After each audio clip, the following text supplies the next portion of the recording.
दोस्तों, अगर सालों से एक इंसान के अंदर हैवान पल रहा हो तो शायद आप और हम इसे हंसी में उड़ा देंगे, क्योंकि ये बात सभी को बहुत इम्प्रैक्टिकल लगेगी। लेकिन दोस्तों, आप और हम नहीं जानते कि हैवान का क्या रूप होता है।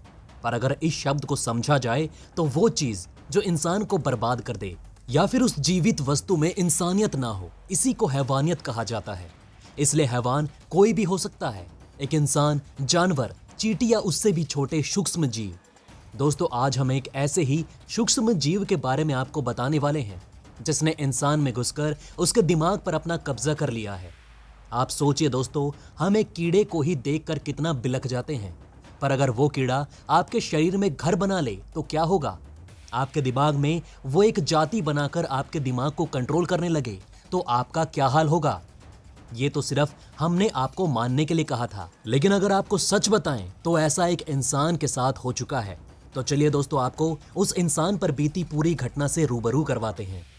दोस्तों, ये बात साल 2003 की है, जब जॉन नाम का 34 साल का एक व्यक्ति घर के बाहर अपने बीवी बच्चों के साथ खेल रहा था। तभी सडनली जॉन को चक्कर आ जाते हैं और वो घर के गार्डन में गिर जाते हैं। पर जॉन और उनकी वाइफ को लगता है कि शायद धूप या फिर स्ट्रेस की वजह से ऐसा हुआ होगा। इसी तरह 3 से 4 दिन बाद फिर से जॉन को चक्कर आते हैं, पर जॉन ध्यान ना देते हुए अपने रोजमर्रा के कामों में बिजी हो जाते हैं। अगले दिन जॉन को बेचैनी होने लगती है। दोनों हस्बैंड वाइफ को समझ नहीं आता कि ऐसा क्यों हो रहा है। हालात ये हो जाती है कि जॉन अपने पैरों पर खड़े भी नहीं हो पाते, यानी उनका दिमाग शरीर को बैलेंस नहीं कर पा रहा था। पर वो एक बार और इसे नजरअंदाज करते हुए पेन किलर जैसा घरेलू उपाय करते हैं, लेकिन जॉन की तबीयत बिगड़ती ही जाती है, जिससे परेशान होकर वो दोनों लोकल डॉक्टर के पास ट्रीटमेंट के लिए जाते हैं।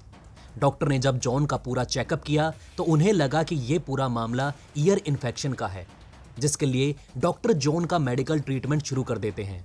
पर जॉन जब 1 हफ्ते तक दवाइयां खाते हुए भी बीमारी की चपेट में और धंसते चले जाते हैं तो उनकी वाइफ को बहुत चिंता होने लगती है, क्योंकि अब जॉन नॉर्मल रूटीन को भी फॉलो नहीं कर पा रहे थे, जैसे कोई चीज पकड़ना, बैठना जैसी चीजें भी। बिगड़ते हालातों को देखते हुए लीजा ने अच्छे डॉक्टर को दिखाने का फैसला किया, और जब जॉन को बड़े हॉस्पिटल में दिखाया गया तो उनकी कंडीशन को देखते हुए जॉन को जल्दी ही न्यूरोलॉजी डिपार्टमेंट में रेफर कर दिया गया, जहां पर जॉन के केस को यूनिवर्सिटी ऑफ पेंसिल्वेनिया के न्यूरोलॉजिस्ट डॉक्टर डेनियल ने देखा। डॉक्टर डेनियल ने सबसे पहले जॉन की अब तक की रिपोर्ट्स को देखा, जिससे वो ये तो समझ गए थे कि ये पूरा मामला जॉन के दिमाग से जुड़ा है। अब इस चीज को पुख्ता तौर पर साबित करने के लिए डॉक्टर डेनियल ने जॉन से एक एक्टिविटी करवाई, जिसमें उन्होंने जॉन से पहले तो उनकी नाक को छूने को कहा और फिर उसी उंगली से अपनी उंगली को छूने के लिए कहा। जॉन अपनी नाक को तो छू पाए, पर उसी हाथ से डॉक्टर की उंगली को छू नहीं पाए, जिससे डॉक्टर ये समझ गए थे कि जॉन के सेरिबेलम में ही कोई परेशानी है। दोस्तों, आपको बता दें कि सेरिबेलम हमारे दिमाग के पिछले हिस्से में मौजूद होता है, जो हमारी मसल्स और हमारे शरीर को बैलेंस करने का काम करता है। अगर आप रोजमर्रा की चीजें कर पा रहे हैं तो यानी आपका सेरिबेलम स्वस्थ है, पर जॉन को इन्हीं सब चीजों में प्रॉब्लम आ रही थी। इसके लिए डॉक्टर ने उनका सीटी स्कैन करवाया। सीटी स्कैन में जॉन के दिमाग में सेरिबेलम वाले हिस्से में एक अखरोट के साइज का अजीब सा स्ट्रक्चर था, जिसे देख डॉक्टर को लगा कि जॉन के दिमाग में ट्यूमर है। ये ट्यूमर किस तरह का है और कैसे विकसित हुआ, इसके बारे में जानने के लिए डॉक्टर डेनियल ने जॉन के दिमाग की बायोप्सी करवाई। इस प्रोसेस में दोस्तों ऐसा होता है कि जब किसी इंसान के दिमाग में ट्यूमर होता है तो उसका सैंपल लेने के लिए डॉक्टर दिमाग की खोपड़ी को उस जगह से खोलते हैं और सैंपल ले लेते हैं। जॉन के साथ भी यही हुआ। उनके दिमाग की बायोप्सी हुई और जब जॉन की बायोप्सी के सैंपल को लैब टेस्टिंग के लिए भेज दिया गया तो उसमें जो नतीजे सामने आए वो हैरान करने वाले थे। जॉन के दिमाग में ट्यूमर नहीं था, बल्कि पैरासाइट परजीवियों का एक पूरी कॉलोनी थी, जो कि जॉन के दिमाग में घर कर चुकी थी। दोस्तों, आपको बता दें कि ये परजीवी असल में इंसानी शरीर में जाकर विकसित होते हैं, या फिर ये कहें कि अडल्ट होते हैं। ये धीरे धीरे इंसानी शरीर को खोखला कर देते हैं। वहीं जॉन के दिमाग में इन पैरासाइट का पूरा झुंड था, जो जॉन को अंदर से ही खाता जा रहा था। डॉक्टर डेनियल के सामने पूरी तस्वीर क्लियर थी, लेकिन उन्होंने अपनी मेडिकल हिस्ट्री में आज तक ऐसा कोई केस नहीं देखा था जिसमें पैरासाइट इतनी बड़ी तादाद में किसी इंसानी शरीर पर कब्जा जमाए हो। अब डॉक्टर डेनियल की ट्रीटमेंट करने के लिए सबसे पहले ये जानना था कि ये पैरासाइट कौन सी प्रजाति का है, क्योंकि इसी के हिसाब से आगे का ट्रीटमेंट हो सकता था। इसके लिए डॉक्टर ने जॉन की वाइफ लीजा से सवाल जवाब करने शुरू किए। सबसे पहले डॉक्टर ने जॉन के खाने पीने के बारे में पूछा, क्योंकि ज्यादातर पैरासाइट इसी माध्यम से शरीर में एंट्री करते हैं।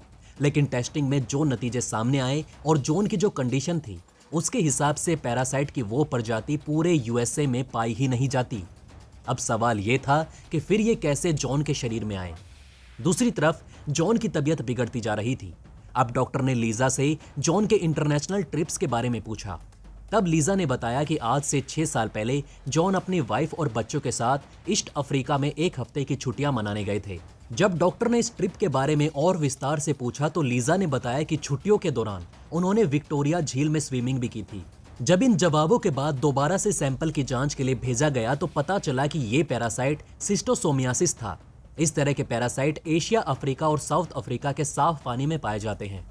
इनकी शुरुआत तब होती है जब इन्फेक्टेड इंसान का मल बाहरी दुनिया में रिलीज होता है। फिर जैसे ही ये साफ पानी में आते हैं तो ये फूटकर लार्वा में बदल जाते हैं और फिर इन्हें बढ़ने के लिए किसी होस्ट बॉडी की जरूरत पड़ती है, जिसके लिए ये स्नेल की बॉडी को चुनते हैं। स्नेल की बॉडी में बढ़ने के बाद ये वापस पानी में चले जाते हैं और एक नए होस्ट के अंदर जाने का वेट करते हैं। और ये इंसानी शरीर में इसलिए जाते हैं क्योंकि इंसानी शरीर के पानी में उतरते ही उनके शरीर से रिलीज होते हैं फैटी एसिड, जो कि इन्हें आकर्षित करता है और ये इंसानी शरीर को 3 पार्ट्स में डिवाइड करते हुए शरीर में पेनिट्रेट करते हैं। जब ये शरीर के अंदर प्रवेश कर जाते हैं तो ये लार्वा ब्लड वेसल्स के जरिए लीवर के पास पहुंचते हैं। वहां ये अपने आप को अडल्ट होने तक बढ़ाते हैं। फिर ये लीवर से बाहर आकर रिप्रोडक्शन की प्रक्रिया शुरू करते हैं। इसके बाद फीमेल पैरासाइट आंतों से बाहर आकर ब्लड वेसल्स के साथ अंडों को रिलीज कर देती है, जिससे ये अंडे मल के जरिए बाहर निकल जाते हैं और फिर ये वही प्रक्रिया शुरू कर देते हैं। इस केसेस में नॉर्मल इंसान को ज्यादा परेशानी झेलनी नहीं पड़ती, पर जॉन की कंडीशन इससे अलग थी। नॉर्मली पैरासाइट लीवर से नीचे की तरफ ही रिप्रोडक्शन करते हैं, पर जो पैरासाइट जॉन के शरीर में रिप्रोडक्शन कर रहे थे वो ब्लड वेसल्स के साथ बहते हुए जॉन के दिमाग में चले गए थे और इससे उनके दिमाग के सेरिबेलम में पैरासाइट की एक पूरी कॉलोनी तैयार हो गई थी। जब जॉन के दिमाग से पैरासाइट निकाले गए तो इनकी तादाद इतनी ज्यादा थी कि इन्हें गिनना भी मुश्किल था। पर दोस्तों, सब कुछ ठीक रहा और जॉन की जान बच गई। ये इनकी खुशकिस्मती ही थी जो डॉक्टर को इनका केस समझ में आ गया था, नहीं तो शायद जॉन का शरीर नहीं बल्कि सिर्फ पैरासाइट ही बचते। सो दोस्तों, आपने देखा कि किस तरीके से ये सूक्ष्म जीव हैवान का रूप ले लेता है और इंसानी शरीर को बर्बाद कर देता है।